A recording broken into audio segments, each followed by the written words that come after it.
Баршаңызға сәлем. Бүгін сіздермен бір жасағаннан жұп-жұқа болып шығатын әрі дәмді оңай жасалатын блинның рецебін ұсындым. Мен ылғи да осы рецепт бойынша заказға алып жасаймын. Ең алдымен жұмыртқамызды саламыз. Оның үстіне 4 ас қасықтай қантты салдым. Сіздер тәтті болсын десеңіздер, сәл 1-2 қасық қосып жіберсеңіздер болады. Осы 4 қасықтың өзінде де тәтті болады. Енді миксермен емес, жақсылап венчикпен араластырамыз. Миксерсіз, таразысыз осындай блины дайын болады. Енді үстіне сүтімізді құямыз. Сүттің температурасы маңызды емес. Мен бірден тоңазытқыштан алып құйдым. Енді барлығын жақсылап араластырамыз. Оның үстіне 200 грамм ұнымызды саламыз. Жақсылап тағы да бір келкетіп араластырамыз. Арасында түйіршіктер қалмайды. Осылай венчикпен араластырып алып, үстіне 200 мг сүтті құйып, 200 грамм қалған ұнымызды саламыз.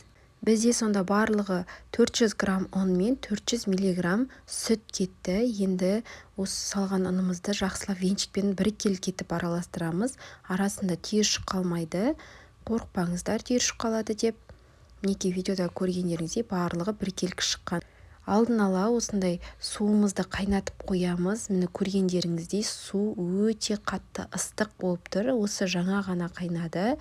Осы ыстық суымыздан 400 мг қосатын боламыз. Массаны суды құйып жатқан кезде тезірек жылдамдатып тұрып араластыру қажет. Себебі арасында ұн, жұмыртқа болғандықтан ол пісіп кетуі мүмкін.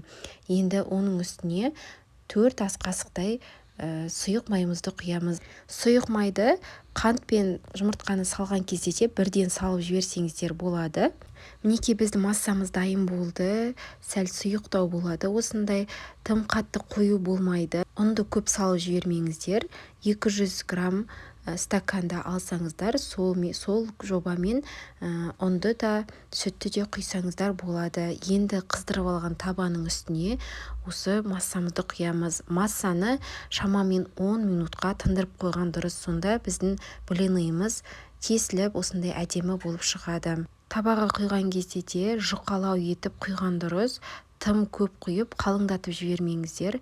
Блины бізде жұқа болуы тиіс. Енді келесі жағына осылай аударып аламыз.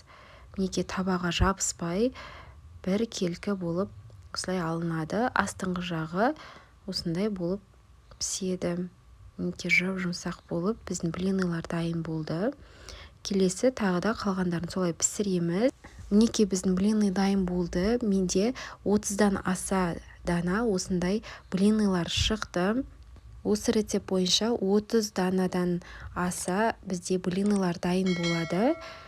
Егер сіздерге рецепт ұнаса, менің каналыма тіркеліп, лүпіл басып, пікір қалдыруды ұмытпаңыздар. Қазақша каналдың дамуына өз үлестеріңізді қосып, қолдау білдіріп қойыңыздар. Рахмет.